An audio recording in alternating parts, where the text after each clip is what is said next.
আসসালামু আলাইকুম প্রিয় শিক্ষার্থীবৃন্দ। আমরা সবাই অপেক্ষা করতেছি যে কখন হচ্ছে এনটিআরসি এর সার্কুলার হবে, তাই না? আমাদের অপেক্ষা করতে করতে অপেক্ষার পালা শেষ হয় না, কিন্তু দেখা যাবে যে হুট করে সার্কুলার দিয়ে দেওয়া এবং তার কিছুদিন পরে হচ্ছে যে পরীক্ষা অনুষ্ঠিত হয়ে যাওয়া। আমাদের সার্কুলার আমরা যখন সিলেবাস প্রকাশিত হবে এই পর্যন্ত আমাদের জানা মতে দেখা যাবে যে 18তম যে নিবন্ধনের সিলেবাস আছে আমরা ওইটা ধরেই কিন্তু আগাচ্ছি এবং ওইটাই মোটামুটি দেখা যাবে যে ওভারঅল সেম থাকবে। ঠিক আছে, সো এটা একটা বিশাল লম্বা চড়া সিলেবাস আমাদের সামনে আছে এবং যারা পরবর্তীতে যদি কিছুটা আপডেট করে সর্বোচ্চ দেখা যাবে যে 10%-এর মতো হয়তো এদিক সেদিক হবে, চেঞ্জ করে তারপরে হচ্ছে এই সিলেবাসটা হচ্ছে তারা প্রকাশ করবে। সো ওই যখন সিলেবাসটা প্রকাশ করবে তখন দেখা যাবে যে এত বড় সিলেবাস দেখে আমরা হয়তো আটকে উঠতে পারি যে কখন কিভাবে শেষ করব। তো এই জন্য নিয়ম হচ্ছে যে আমরা যদি আগে থেকে একটু প্রস্তুতি নেই তাহলে হচ্ছে যে আমাদের পরবর্তীতে কিন্তু খুব সহজে আমরা এটা কি করতে পারবো, কভার করে ফেলতে পারবো। এই জন্য আমাদের বিদ্যাবাড়িতে নিয়মিত হচ্ছে কোর্স লঞ্চ হচ্ছে। তো আমি আজকে যেটা নিয়ে কথা বলবো সেটা হচ্ছে যে একটা বই আমাদের সদ্য প্রকাশিত বিদ্যাবাড়ি পাবলিকেশন থেকে, যে বইয়ের জন্য অনেক হচ্ছে বহুল আকাঙ্ক্ষিত এই বই, তাই না? যে একটা ভালো মানের একটা বই আমরা কিভাবে পেতে পারি বা যার মাধ্যমে আমরা মোটামুটি একটা পূর্ণাঙ্গ প্রস্তুতি নিতে পারি, এরকম একটা বই আসছে। সেটা হচ্ছে যে আমরা বইয়ের রসায়ন কলেজ এবং স্কুল পর্যায়ে দুইটারই, স্কুল পর্যায়ে যদিও আলাদা করে এরকম কোনো ভেদাভেদ নাই, কিন্তু যদি বলা হচ্ছে যে এরকম ভৌতবিজ্ঞান নামে কিছু থাকবে না, সেক্ষেত্রে পদার্থ এবং রসায়ন দুইটা আলাদা আলাদা পরীক্ষা হবে। তো এই আলাদা আলাদা পরীক্ষা হবে দেখে এই চিন্তাকে আমরা সামনে রেখে কি করা হলো, দুইটা বই বের করা হলো। একটা হচ্ছে স্কুল পর্যায়ের জন্য ফিজিক্স আর হচ্ছে কেমিস্ট্রি, যেটা কিন্তু আমাদের হচ্ছে 18তম নিবন্ধনে একসাথে ছিল ভৌতবিজ্ঞান নামে। এখন আমরা শুনতে পাচ্ছি বা আমরা জানতে পারতেছি যে এখন আলাদা করে হবে না, ভৌতবিজ্ঞান পদের কিন্তু অলরেডি তাদের যে এনটিআরসি এর যে অর্গানোগ্রাম আছে সেখানে কিন্তু ভৌতবিজ্ঞান পদটা বিলুপ্ত করে দেওয়া হচ্ছে এবং বলা হচ্ছে যে আপনাদের যে ভৌতবিজ্ঞানের এগেনস্টে যে টিচারগুলো নিয়োগ দেওয়া হয়েছে সেই টিচারগুলোকে তারা যদি কেমিস্ট্রি ব্যাকগ্রাউন্ডের হয় তাহলে কেমিস্ট্রিতে দিয়ে দেন, আর তারা যদি ফিজিক্সের হয় তাহলে তাদেরকে ফিজিক্সে পদায়ন করা হবে। তাহলে ধরেন যে ফিজিক্সের একটা স্কুলের মধ্যে একটা টিচার আছে, উনি হচ্ছেন পদার্থ থেকে আসছে, তো তাকে কি করা হবে, সেখানে হচ্ছে তাকে হচ্ছে পদার্থবিজ্ঞানে দেওয়া হবে। এটা হচ্ছে নবম দশম শ্রেণী পদার্থবিজ্ঞানে তাকে ওইখানে হচ্ছে পদায়ন করা হবে। তাহলে রসায়নের জন্য একটা পদ তার খালি হয়ে গেল, সেটা কিন্তু হচ্ছে রসায়ন থেকে এবার হচ্ছে যে শূন্য পদের তালিকার মধ্যে এই রসায়ন পদটা উনি ডিমান্ড করবেন।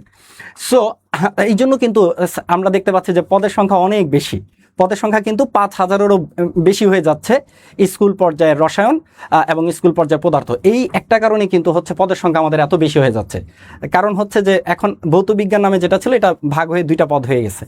এই কারণে হচ্ছে যে আমাদের পদের সংখ্যা এত বেশি, কিন্তু এত বেশি পদ দিয়ে আসলে আমরা করবোটা কি? আমার তো দরকার আসলে একটা পদ, তাই না? এই একটা পদের জন্যই হচ্ছে আমাদের প্রস্তুতি। এবং আলহামদুলিল্লাহ বিদ্যাবাড়ি থেকে আপনারা জানেন যে প্রচুর হচ্ছে স্টুডেন্ট হচ্ছে যে কলেজ পর্যায়ের প্রভাষক এবং হচ্ছে যে ভৌতবিজ্ঞানে প্রচুর স্টুডেন্ট হচ্ছে এই জায়গাটাতে থেকে হয়েছে আর কি, পরীক্ষাতে উত্তীর্ণ হয়েছে এবং পরবর্তী এখন তারা চাকরিরত অবস্থায় আছেন। তো এই বইটা আমরা যদি একটু দেখি যে এখন হচ্ছে কলেজ পর্যায়ের যে রসায়নের বইয়ের মধ্যে কিভাবে বইটা সাজানো হয়েছে। প্রথমে হচ্ছে যে একেবারে বইটা শুরুতেই দেয়া আছে হচ্ছে গুরুত্বপূর্ণ কিছু তথ্য দেয়া আছে। এই গুরুত্বপূর্ণ তথ্যগুলো আমরা যেভাবে প্রস্তুতি নিতে পারি, এই এখান থেকে যদি আমরা দেখি যে আমরা এবং প্রতিটা বই শুধু বিদ্যাবাড়ি থেকে এনটিআরসি এর প্রত্যেকটা বই হচ্ছে আপনারা আমি যেভাবে দেখাচ্ছি এরকমভাবেই কিন্তু মোটামুটিভাবে যে গুরুত্বপূর্ণ টপিকগুলোকে গুছিয়ে নেওয়া, তারপর হচ্ছে কিভাবে আমাদের হচ্ছে ব্যাখ্যা আছে সেই সবগুলো আমরা এখান থেকে ধারণা পাবো। সো গুরুত্বপূর্ণ তথ্যগুলোর মধ্যে কি কি আছে দেখেন, যে ফার্স্টেই হচ্ছে যে আমাদের হচ্ছে বিভিন্ন প্রকার মিশ্রণ বা সংকর ধাতু সম্পর্কে বলা আছে। ফরমালিন যেমন হচ্ছে যে এগুলো আমরা কিন্তু আমাদের পরীক্ষার জন্য অত্যন্ত গুরুত্বপূর্ণ এবং এটা পরীক্ষাতে আসে। পুরো সম্পূর্ণ বই আমাদের সম্পূর্ণ সিলেবাসের মধ্যে যে গুরুত্বপূর্ণ টপিকগুলো রয়েছে সেই টপিকগুলো কিন্তু একেবারে শুরুতে এক নজরে যাদের প্রস্তুতি নিতে পারি আমরা, সেই জন্য একেবারে শুরুতেই কিন্তু দিয়ে দেয়া আছে, যাতে আমরা আমাদের প্রস্তুতিটা আমরা খুব সুন্দরভাবে, এবং যারা আমরা একটু কম পড়তে চাই বা যারা আমরা হচ্ছে একটু রিভিশনের জন্য ব্যবহার করব, তারা কিন্তু এই চার্টটা তাদের জন্য বেশ কাজে লাগবে। যেমন আমরা জানি হচ্ছে ফরমালিন কি, এটা পরীক্ষাতে আসে, এমনকি এটা হচ্ছে আপনার জেনারেল সাবজেক্টিভের যে বিজ্ঞান আছে সেখানেও কিন্তু এই প্রশ্নটা আসতে পারে যে ফরমালিন কি। মিথানলের 40% জলীয় দ্রবণ, মিথানলে 40% জলীয় দ্রবণকে ফরমালিন বলা হয়। এটা হচ্ছে আমাদের জেনারেল সাবজেক্টিভের মধ্যে যে বিজ্ঞান প্রশ্ন আসে সেই প্রশ্নের মধ্যেও কিন্তু পরীক্ষাতে আসে। এই প্রশ্নটা হচ্ছে বিসিএস সহ বিভিন্ন পরীক্ষাতে কিন্তু এই প্রশ্নটা আসছে, তাই না? তারপর হচ্ছে ব্রোঞ্জ বা কাঁসা। ব্রোঞ্জ বা কাঁসা কি? কাঁসা হচ্ছে যে আমরা যদি এটা মনে রাখতে পারি এভাবে, সেটা হচ্ছে বোতামটি, তাই না? বোতামটি, বোতামটির মধ্যে হচ্ছে ততে হচ্ছে তামা, ততে হচ্ছে তামা আর টতে হচ্ছে টিন। অর্থাৎ এটা হচ্ছে একটা সংকর ধাতু, যেই সংকরটা কিন্তু ব্যবহার করা হচ্ছে কি দিয়ে? দুইটা ধাতুর মিশ্রণে তৈরি, একটা হচ্ছে তামা আর একটা হচ্ছে কি? টিন। একটা হচ্ছে তামা আর একটা হচ্ছে টিন। তারপরে হচ্ছে পাওয়ার অ্যালকোহল। পাওয়ার অ্যালকোহলে সাধারণত আমরা 10 থেকে 13% পর্যন্ত অ্যালকোহল ব্যবহার করি, যেটা দিয়ে এনার্জি জেনারেট করা যায়, তাই না? এজন্য এরকম নামকরণ করা হয় হচ্ছে পাওয়ার অ্যালকোহল। যদি একটু বড় করে দেই, এটা হচ্ছে পাওয়ার অ্যালকোহল। এইভাবে করে পুরো বইটা কিন্তু এভাবে করে আমাদের হচ্ছে যে পুরো বইটা, যেমন হচ্ছে যে টিংচার আয়োডিন কি? টিংচার আয়োডিনে হচ্ছে রেকটিফাইড স্পিরিট ব্যবহার করা হয়ে থাকে। অলিয়াম কি? এটা কিন্তু বিভিন্ন পরীক্ষাতে আসে, যেটা হচ্ছে যে আমাদের অলিয়াম হচ্ছে অলিয়াম। অলিয়াম কি? অলিয়াম হচ্ছে আমরা সবাই জানি H2S2O7, বা সালফিউরিক অ্যাসিড এবং সালফার ট্রাই অক্সাইড, এই দুটাকে মিক্স আপ করে অলিয়াম তৈরি করা হয়ে থাকে, যেটার আরেক নাম হচ্ছে, হ্যাঁ স্কুলের বই কি আসছে? হ্যাঁ স্কুলের ফিজিক্সের বইও আছে, ফিজিক্সের বইও বের হয়ে গেছে অলরেডি, ফিজিক্সের বই প্রকাশিত হয়েছে। আপনারা হচ্ছে বিদ্যাবাড়ি পাবলিকেশন থেকে আপনারা বইটি সংগ্রহ করতে পারবেন। H2SO4 এবং সালফার ডাইঅক্সাইড H2S2, এটা হচ্ছে অলিয়াম। এটার সঙ্গে কিন্তু আমাদের বিভিন্ন পরীক্ষাতে আসে। প্লাস হচ্ছে যে জুম করতে হবে, আরো জুম করা লাগবে। আচ্ছা, এটা হচ্ছে যে অলিয়াম হচ্ছে আমরা H2S2O7, এটাকে বলা হয়, এটা হচ্ছে অলিয়ামের সংকেত, বা এটার আরেক নাম হচ্ছে ধূমায়মান সালফিউরিক অ্যাসিড, তাই না? এরকম দেয়া আছে। রেকটিফাইড স্পিরিট কি? এদিক থেকে দেখা যাবে যে পরীক্ষাতে আমরা দেখা যাবে যে 2 থেকে 3 মার্কসের প্রশ্ন শুধুমাত্র এইখানে যে শর্ট ইয়েটা আছে, সেই শর্ট হচ্ছে যে আমরা থেকে একেবারে শুরুতেই, বইয়ের একেবারে শুরুর পেজগুলোতেই কিন্তু এই গুরুত্বপূর্ণ টপিকগুলোকে একবারে চার্ট আকারে আপনাদের বইতে বা সিলেবাসের মধ্যে বিভিন্ন জায়গায় ছড়ায় ছিটা থাকা তথ্যগুলোকে একসাথে করে দেয়া আছে হচ্ছে এই বইটাতে।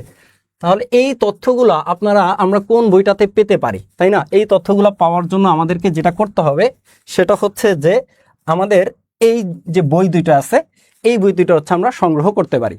একটা হচ্ছে 19তম শিক্ষক নিবন্ধন রসায়ন, স্কুল পর্যায়ের হচ্ছে সাবজেক্টিভ বই, আর একটা হচ্ছে যে কলেজ পর্যায়েরও দুইটা বই।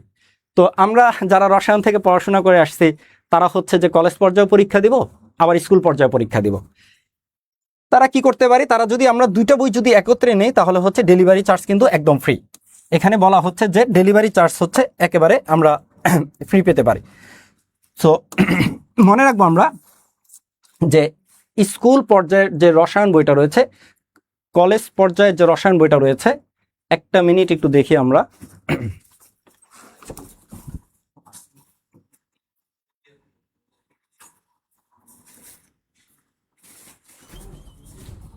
আমরা একটু অপেক্ষা করি, আমাদের মনে হয় ক্যামেরাটাতে একটু সমস্যা।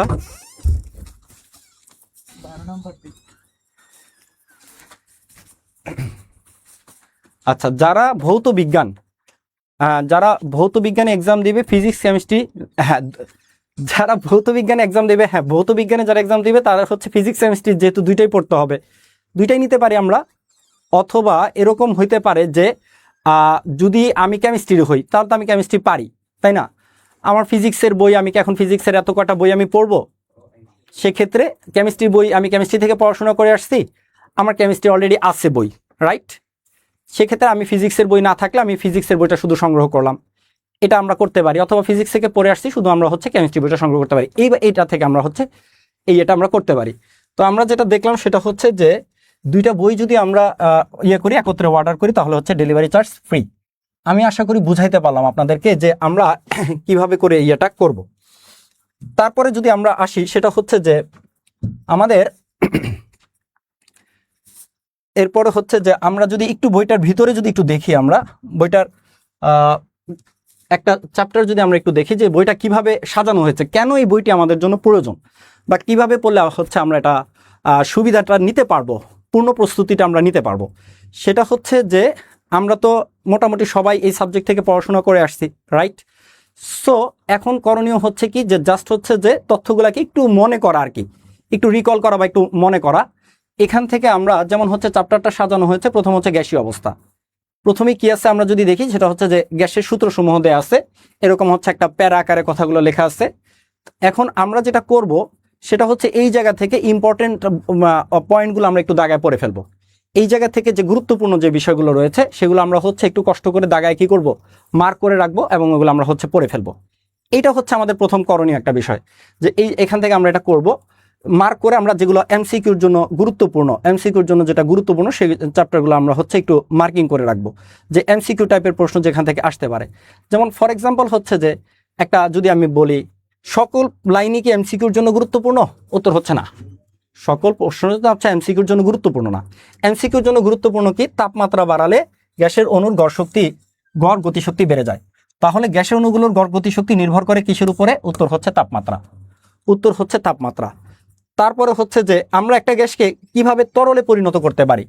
একটা গ্যাসকে তরলে পরিণত করার হচ্ছে পদ্ধতি হচ্ছে দুইটা, একটা হচ্ছে চাপ বাড়ানো আর একটা হচ্ছে তাপমাত্রা কমানো। এই কথাটা কোথায় লেখা আছে, এই যে নিম্ন তাপমাত্রা এবং উচ্চ চাপে তরলে পরিণত করা যায়।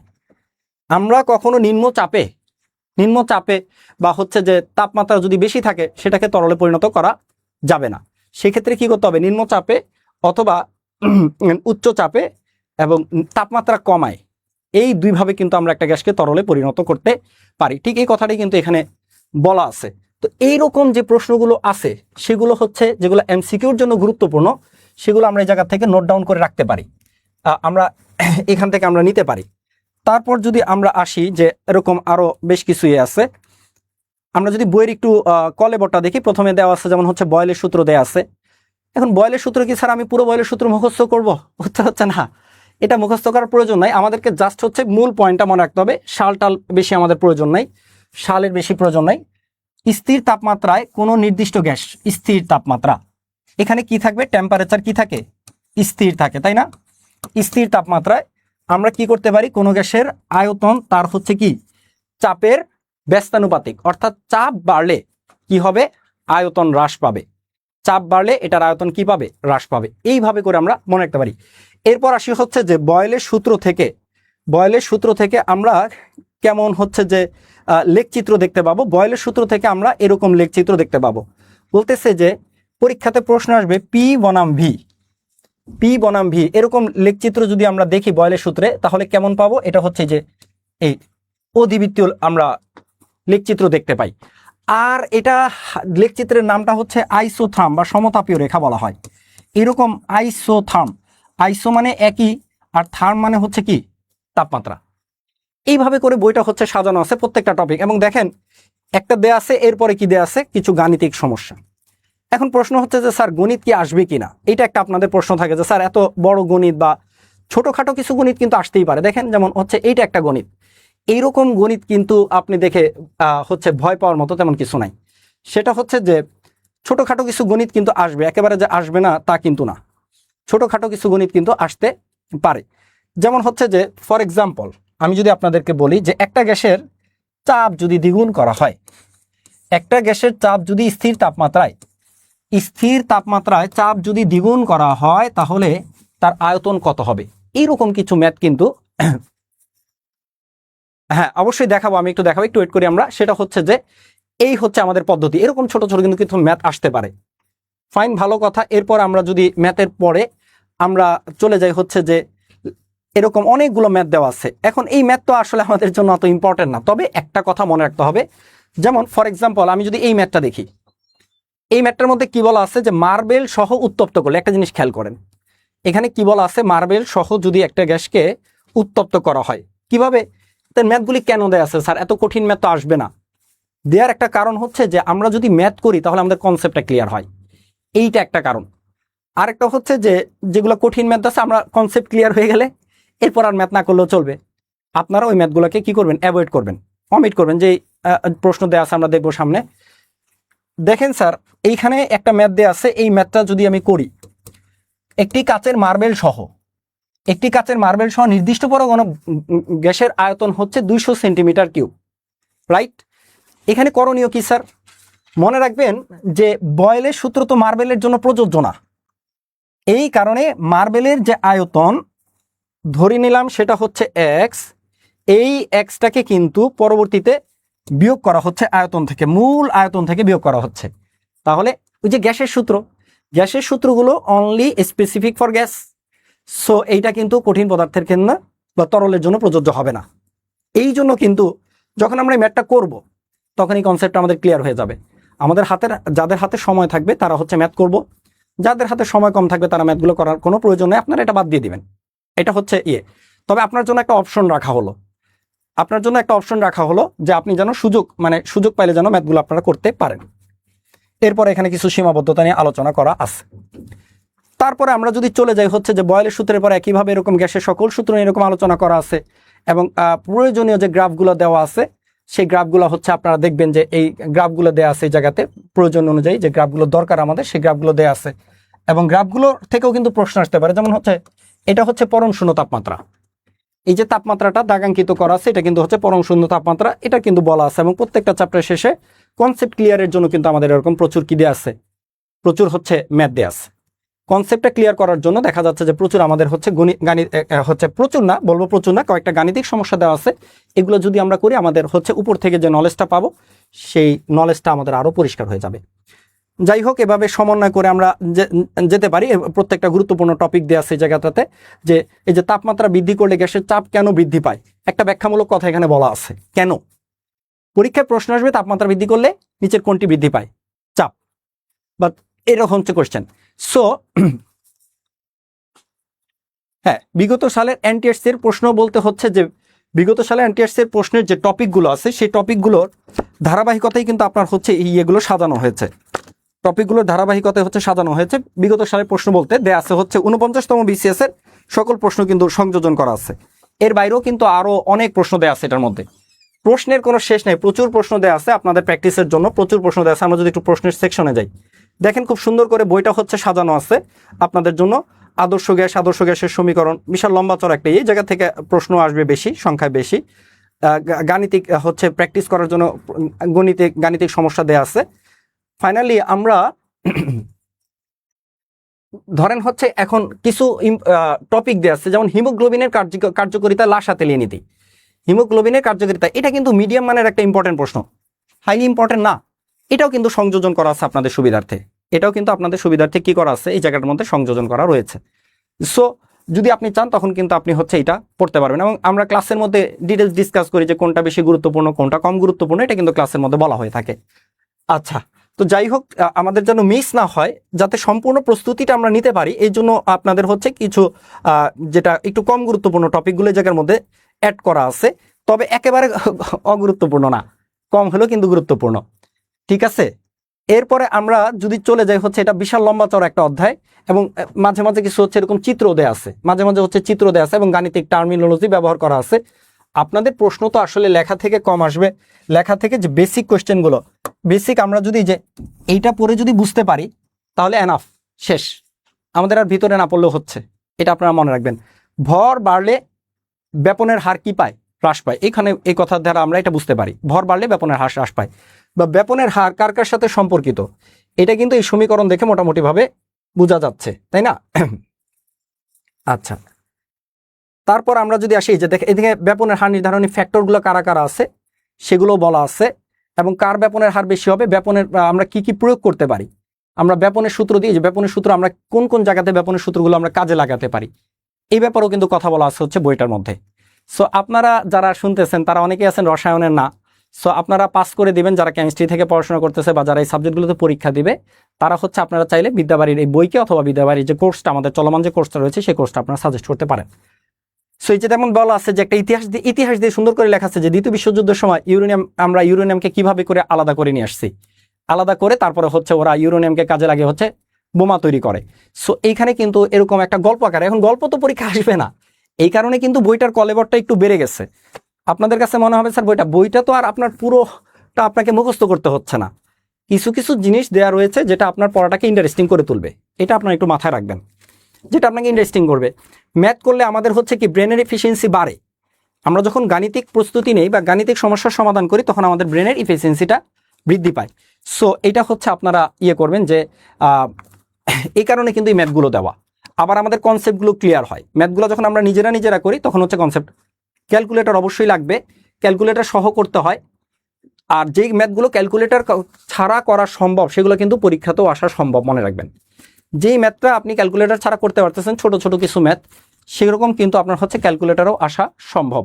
যেমন আমি একটু আগে বললাম যে একটা মনে করেন একটা গাণিতিক সমস্যা দেয়া আছে হচ্ছে এরকম যে যদি চাপ দ্বিগুণ করা হয় তাহলে আয়তন কত হবে।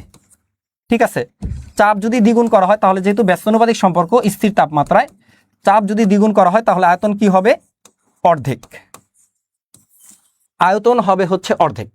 এইভাবে করে আপনার হচ্ছে এই রকম টাইপের ম্যাথগুলো কিন্তু আসবে। ঠিক আছে, আবার বলা আছে হচ্ছে চাপও দ্বিগুণ করা হলো, চাপও করা হলো হচ্ছে দ্বিগুণ টুয়াইস এক্স, আবার তাপমাত্রাও করা হলো দ্বিগুণ, তাহলে আয়তন কত হবে। তাহলে আয়তন কত হবে, এখানে হচ্ছে সূত্রটা হচ্ছে কি আমাদের P1 V1 divided by T1 P2 V2 divided by T2। এরকম প্রশ্ন আসতে পারে কিন্তু টেকনিক্যাল কোয়েশ্চেন। চাপও দ্বিগুণ করা হলো, তাপমাত্রাও দ্বিগুণ করা হলো, তাহলে আয়তন কত গুণ বৃদ্ধি বা হ্রাস পাবে। আমরা জানি চাপ বাড়াইলে আয়তন হয়ে যায় অর্ধেক, আবার তাপমাত্রা দ্বিগুণ করলে আয়তন হয়ে যায় দ্বিগুণ। তাহলে অর্ধেক করে আবার দ্বিগুণ করে দিলাম, অর্ধেক করে আবার কি করলাম আমরা দ্বিগুণ করে দিলাম। প্রথমে 4কে 2 দ্বারা ভাগ করলাম, হয়ে গেল অর্ধেক, আবার এটাকে 2 দিয়ে গুণ করে দিলাম, হয়ে গেল 4। তার মানে কি আয়তন অপরিবর্তিত অবস্থায় থাকবে। তার মানে আয়তন হচ্ছে অপরিবর্তিত অবস্থায় থাকবে। এরকম কোশ্চেন কিন্তু আপনাদের পরীক্ষা আসতে পারে, যেগুলো হচ্ছে কিন্তু কি থিওরিটিক্যাল বেসড কোশ্চেন কিন্তু পরীক্ষাতে আসতে পারে। এই হচ্ছে আমাদের মোটামুটি বিষয়গুলো। এবার আমরা যদি যাই হচ্ছে যে আমাদের গাণিতিক সমস্যা পুরো চ্যাপ্টারের শেষে, আমরা একটু শেষের দিকে যদি যাই, এটা অনেক বড় একটা চ্যাপ্টার আপনারা জানেন। হ্যাঁ, এইখানে কিন্তু হচ্ছে যে আমাদের গড়মুক্ত পথ, দেখেন গড়মুক্ত পথ একটা টপিক, এটা থেকে বড় জোর আসলে হয়তো একটা প্রশ্ন আসতে পারে, কিন্তু এটার মধ্যে কি করা আছে একটা বড় সমীকরণ, যেটা হয়তো পরীক্ষায় আসবে না, কিন্তু এটার পরবর্তী যে টপিকটা আছে যে গড়মুক্ত পথের সাথে তাপমাত্রা এবং চাপের প্রভাব কি, এইটা কিন্তু পরীক্ষা আসার মতো একটা প্রশ্ন। তাপমাত্রা বাড়ালে গড়মুক্ত পথ বাড়বে না কমবে, চাপ বাড়ালে গড়মুক্ত পথ বাড়বে না কমবে। ঠিক আছে, সো এখানে কিন্তু ইকুয়েশন, এখন ইকুয়েশন এভাবে ডিরাইভ করে দেখার কোনো দরকার আছে স্যার? আমরা কি সবগুলো পড়বো না, আমরা শুধু পড়বো হচ্ছে টু দা পয়েন্টে গড়মুক্ত পথের উপর তাপমাত্রার কি প্রভাব, তাপমাত্রা বাড়ালে গড়মুক্ত পথ বৃদ্ধি পাবে। আরেকটা হচ্ছে যে আমরা যদি দেখি যে গড়মুক্ত পথ হচ্ছে পরম তাপমাত্রার সমানুপাতিক আর হচ্ছে চাপের ব্যস্তানুপাতিক। ঠিক আছে, জাস্ট এইটা আমরা মনে রাখবো। ঠিক আছে, তাপমাত্রা পরম তাপমাত্রার সমানুপাতিক, চাপের হচ্ছে ব্যস্তানুপাতিক। চাপ বাড়ালে গড়মুক্ত পথ হ্রাস পাবে, আরেকটা হচ্ছে তাপমাত্রা বাড়ালে গড়মুক্ত পথ বৃদ্ধি পাবে। এইবার আসি আমরা, এইভাবে করে দেওয়া আছে। এরপরে আমরা ফাইনালি যদি যাই যে একেবারে শেষের দিকে, যদি যে একটা চ্যাপ্টারের শেষে খুব ইন্টারেস্টিং যে ব্যাপারটা আছে সেটা হচ্ছে যে আপনারা যদি একটু দেখেন, এক কথায় প্রশ্ন। মনে করেন আমি মোটামুটি পারি, আমার টপিক সম্বন্ধে বেশ ভালো নলেজ আছে, করণীয় কি? সেটা হচ্ছে যে করণীয়টা হচ্ছে যে আমি এই প্রশ্নগুলো ঢেকে ঢেকে দেখবো যে আসলে আমি পারি কিনা। মনে করেন একটা কাগজ বা একটা কিছু নিয়ে গ্যাসের আয়তন বলতে কি বোঝায়, গ্যাস সম্প্রসারণ ক্ষমতা কেমন, এগুলো ঢেকে ঢেকে আমি ট্রাই করব যে এই অ্যান্সারগুলো আমি পারি কিনা। যদি পারি মনে করবো যে ঠিক আছে এই টপিকের ভিতরে আমার পড়ার দরকার নেই, আমি তো মোটামুটি এই প্রশ্নগুলো অ্যান্সার করতে পারি বা এই টপিকটা আমার ভালো দক্ষতা রয়েছে।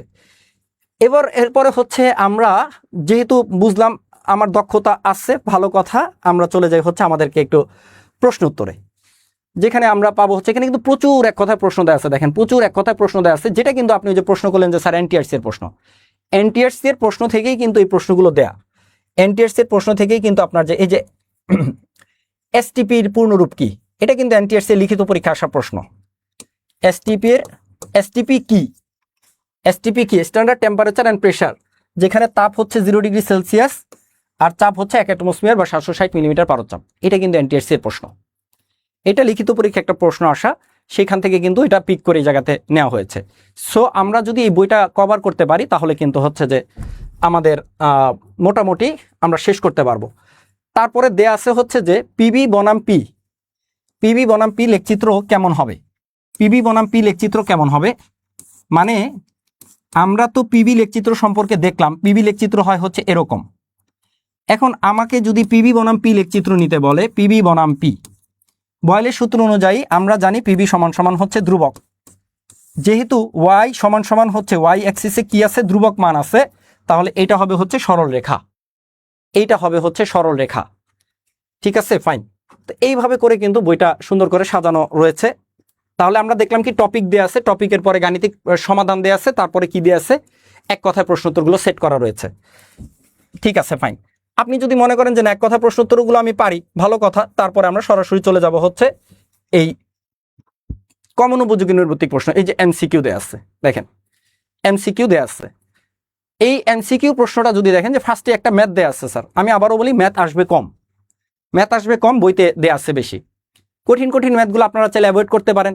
আর যদি মনে করেন যে না আমি ক্যালকুলেটর দিয়ে করি, তাতে আমার কনসেপ্টটা ক্লিয়ার হবে, বা ম্যাথ অনেক সময় আমরা পড়াটার ক্ষেত্রে হচ্ছে মনোটোনাস বা হচ্ছে কাটানোর জন্য আমরা যে বোরিং যে লাগার ব্যাপারটা কাটানোর জন্য আমরা অনেক সময় ম্যাথ হচ্ছে এমসিকিউগুলো করি। এই এমসিকিউগুলো যদি দেখেন, যেমন এটা এইরকম টাইপের ম্যাথ কিন্তু পরীক্ষাতে আসতে পারে, এবং সুন্দরভাবে কিন্তু এটার ব্যাখ্যা দেয়া আছে। বইয়ের মধ্যে কি করা আছে, ম্যাথ দেয়া আছে এবং ম্যাথের ব্যাখ্যা কিন্তু দেয়া আছে সুন্দর করে। এটা প্রত্যেকটা ম্যাথ কোশ্চেনে যেখানে যেখানে প্রয়োজন রয়েছে সেখানে সেখানে ব্যাখ্যা দেয়া আছে। প্রয়োজন ছাড়া মনে করেন একই ব্যাখ্যা বারবার দেওয়ার তো দরকার নেই, তাই না? সেম ব্যাখ্যা যদি পরেরটাতে থাকে সেটা তো দেওয়ার প্রয়োজন নাই। সো যেগুলোতে প্রয়োজন রয়েছে সেটা থেকে কিন্তু ব্যাখ্যা দেয়া আছে। এবং এরকম প্রশ্ন দেখেন, এই প্রশ্নটা যদিও একটা ম্যাথ, যদিও ম্যাথ কম আসবে, তারপরেও কিন্তু এইরকম ম্যাথ আসতে পারে, যেটা আমরা ক্যালকুলেটর ছাড়াই করতে পারি। তাপমাত্রায় হচ্ছে ভি এর মান দেওয়া আছে, পি এর মান দেওয়া আছে, এখানে হচ্ছে V1, এটা হচ্ছে P1, V2 এর মান দেওয়া আছে, তাহলে হচ্ছে P2 এর মান কত হবে? P2 এর মান কত হবে? P1 V1 divided by V2, শেষ। তাহলে 2 into 1, 2 into 1 divided by V2 এর মান হচ্ছে 0.5। এই ভাগ তো আমরা এমনিতে করতে পারি, তাই না? এই ভাগ করার জন্য তো আমাদের ক্যালকুলেটর লাগবে না, ভেরি ইজি। আমি তো তাও এভাবে করে দেখাইছি, আপনার মুখে মুখে করে ফেলতে পারবেন, তাই না? এগুলো তো মুখে মুখে করে ফেলা সম্ভব। এই দুইটা গুণ করব, এটা দিয়ে ভাগ দিয়ে দিব, শেষ। তো এটা কিন্তু যারা সূত্রটা ভালো করে যারা জানেন তারা এটা মুখে মুখে করে ফেলতে পারবেন। এবং এরকম ব্যাখ্যা দেয়া আছে। তো এরকম প্রশ্নগুলো প্রচুর নৈর্ব্যক্তিক প্রশ্ন দেয়া আছে, ফাঁকে ফাঁকে কিন্তু ম্যাথও দেয়া আছে, এবং এরকম ব্যাখ্যা দেয়া আছে। ধরেন এরকম ব্যাখ্যা দেয়া আছে, এবং এখানে কিন্তু আপনাদের 49তম বিসিএসের প্রশ্ন কিন্তু অ্যাড করা আছে। এরকম কিন্তু ব্যাখ্যা দেয়া আছে। যেমন আমরা যদি দেখি এই জায়গাটাতে, স্থির আয়তনে কোন গ্যাসের চাপ হচ্ছে কেলভিন তাপমাত্রা সমানুপাতিক, এটি কোন সূত্র? 15 নম্বর প্রশ্ন। দেখেন এখানে কিন্তু ব্যাখ্যা দেয়া আছে, পি সমানুপাতিক টি, এটা হচ্ছে গ্যালোসেকের সূত্র। এটা হচ্ছে আমরা অ্যান্সারও দেয়া আছে পাশে, ক নাম্বার হচ্ছে গ্যালোসেকের সূত্র। এইভাবে করে আচ্ছা হবে, আপনাদের ক্লাস হবে, প্রত্যেকটাই ধারাবাহিকভাবে হবে, আপনারা একটু অপেক্ষা করেন, প্রত্যেকটাই ধারাবাহিকভাবে হবে। এখানে আমি শুধুমাত্র হচ্ছে যে বইয়ের ইয়েটা দেখাচ্ছি আর কি আপনাদেরকে। এখানে আমরা কোনো ক্লাস আসলে করতেছি না, ক্লাস পরিচালনা করতেছি না, বই দেখাচ্ছি আপনাদেরকে। তারপরে হচ্ছে প্রত্যেকটা জায়গাতে কিন্তু আপনার এরকম হচ্ছে যে অ্যান্সারের নিচে কিন্তু যে ব্যাখ্যা আপনারা দেখতেই পাচ্ছেন, কিন্তু প্রত্যেকটা প্রশ্নের মধ্যে কিন্তু যেখানে যেখানে প্রয়োজন সেখানে সেখানে কিন্তু ব্যাখ্যা দেয়া আছে। ব্যাখ্যা দেয়া নাই এমন প্রশ্নের সংখ্যা খুব কম, কিন্তু মানে ওইটার ব্যাখ্যা হয়তো আগের প্রশ্নে আছে অথবা পরের প্রশ্নে, আগের প্রশ্নে থাকলে এই ব্যাখ্যা দেয়া থাকে না। এটা হয়তো কয়েকটা জায়গাতে ব্যাখ্যা দেয়া নেই, ম্যাক্সিমাম ক্ষেত্রে হচ্ছে ব্যাখ্যা দেয়া আছে। আমি আবারও বলবো যে ম্যাথগুলো কঠিন আছে সেগুলো আপনারা চাইলে অ্যাভয়েড করতে পারেন, সেগুলোর আপনার করার দরকার নাই। দেখেন আপনারা কি পরিমাণ এমসিকিউ এখানে সংযোজন করা আছে। আমরা যদি একটু দেখি যে এখানে একটা চ্যাপ্টারের অধীনে কতগুলো এমসিকিউ আছে, আপনারা দেখেন। আমি জাস্ট হচ্ছে আপনাদেরকে একটা চ্যাপ্টার দেখালাম, প্রথম চ্যাপ্টারের অধীনে প্রায় 114টা এমসিকিউ। প্রথম চ্যাপ্টারের অধীনে কিন্তু প্রায় হচ্ছে 114টা এমসিকিউ দেয়া আছে। জাস্ট একটা চ্যাপ্টার, একটা চ্যাপ্টারের একটা পার্ট, একটা চ্যাপ্টার একটা পার্টে কিন্তু 114টা এমসিকিউ দেয়া আছে। এখন এই এমসিকিউর পরে দেয়া আছে কি, সেটা হচ্ছে যে সেলফ টেস্ট নামক একটা অংশ দেয়া আছে, টেস্ট ইউর সেলফ। এখানে হচ্ছে 10 মার্কসের একটা আপনারা পরীক্ষা দিবেন, এখানে 10 মার্কসের একটা পরীক্ষা দিবেন আপনারা নিজে নিজে। এটা হচ্ছে সবচেয়ে ইন্টারেস্টিং পার্ট। আপনি একটা সেলফ টেস্ট নামক একটা অংশ রয়েছে, এখানে হচ্ছে পুরো চ্যাপ্টারটা পড়ার পরে আপনি হচ্ছে একটা পরীক্ষা দিবেন। এই পরীক্ষাটা হচ্ছে যে দেওয়ার পরে, এখন মনে করেন একটা ম্যাথ আসলো, ম্যাথটা খুব কঠিন, ম্যাথটা কঠিন, আপনি দিবেন কি দিবেন না? অবশ্যই আপনারা চেষ্টা করবেন ঘড়ি ধরে পরীক্ষাটা দেওয়ার, ঘড়ি ধরে টাইম ধরে আপনারা পরীক্ষাটা দেওয়ার, এক্সামটা দেওয়ার আপনারা চেষ্টা করবেন। তো আপনারা এক্সামটা হচ্ছে টাইম ধরে আপনারা এক্সামটা দেওয়ার চেষ্টা করবেন, যাতে করে আপনারা বুঝতে পারেন যে কতটুকু হচ্ছে, এবং আপনি ম্যাথ দিবেন কি দিবেন না ওই টাইমের মধ্যে আপনারা হচ্ছে যে করবেন।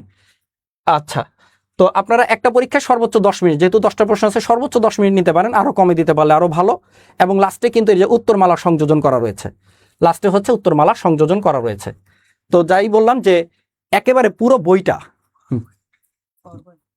হ্যাঁ একেবারে পুরো বইটা, হ্যাঁ পুরো বইটা আমরা as a whole as a whole যদি পড়ি দেখা যাবে যে আমাদের মোটামুটি প্রস্তুতি হয়ে যাবে। আমরা তো এই সাবজেক্ট থেকে পড়াশোনা করছি, জাস্ট হচ্ছে কি একটু মনে করা, তাই না? একটু হচ্ছে স্মরণ করা যাচ্ছে আমি ফার্স্ট ইয়ারে কি পড়ে আসছিলাম, এটাই তো এখানে লেখা, সেকেন্ড ইয়ারে কি পড়ে আসছিলাম, এরকম। সো এই ছিল হচ্ছে আমাদের বইয়ের কলেবর, তাই না? এইভাবে করে কিন্তু আমাদের সবগুলো চ্যাপ্টার সন্নিবেশ করা হয়েছে। লাস্টে হচ্ছে যে একটা বিষয় বলবো, সেটা হচ্ছে যে আমরা বইটা কিভাবে সংগ্রহ করতে পারি। বইটা সংগ্রহ করতে চাইলে আমাদের যেটা করতে হবে সেটা হচ্ছে যে আমরা ভিজিট করব বইবাড়ি.com। বইবাড়ি.com আমরা ভিজিট করতে পারি, অথবা হচ্ছে যে আপনারা বিদ্যাবাড়ির যে কোনো হটলাইন নাম্বারে, বিদ্যাবাড়ির যে কোনো হটলাইন নাম্বারে আপনারা হচ্ছে যে করে আপনারা এই যে বিদ্যাবাড়ির হটলাইন নাম্বার দেওয়া আছে এখানে 09644433303। লাস্ট ফাইনালি আমি আপনাদের একটা কথা বলবো, সেটা হচ্ছে যে এই বইটা পড়ার পরে আপনার কোনো মতামত যদি থাকে বা কোনো সাজেশন যদি থাকে, অবশ্যই আপনারা বিদ্যাবাড়িকে অবগত করবেন যে স্যার, অথবা যদি মানুষ মাত্রই ভুল, কেউই ভুল ত্রুটির ঊর্ধ্বে না, তাই না? প্রিন্টিং মিস্টেক থাকতে পারে, স্লাইড কিছু মিস্টেক থাকতে পারে, হ্যাঁ, এই বিষয়গুলো আপনারা কোথায় জানাবেন?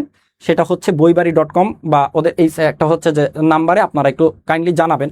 জানালে হচ্ছে যে এক্ষেত্রে আপনারা উপকৃত হবেন। আপনাদের পরবর্তীতে যখন বইটা আবার হচ্ছে আমরা এটাকে আবার রিফাইন করব বা আবার হচ্ছে পরবর্তী প্রকাশনাতে যাব, তখন দেখা যাবে যে বই এই ভুলগুলো আছে সেই ভুলগুলো আমরা মুক্ত করতে পারবো।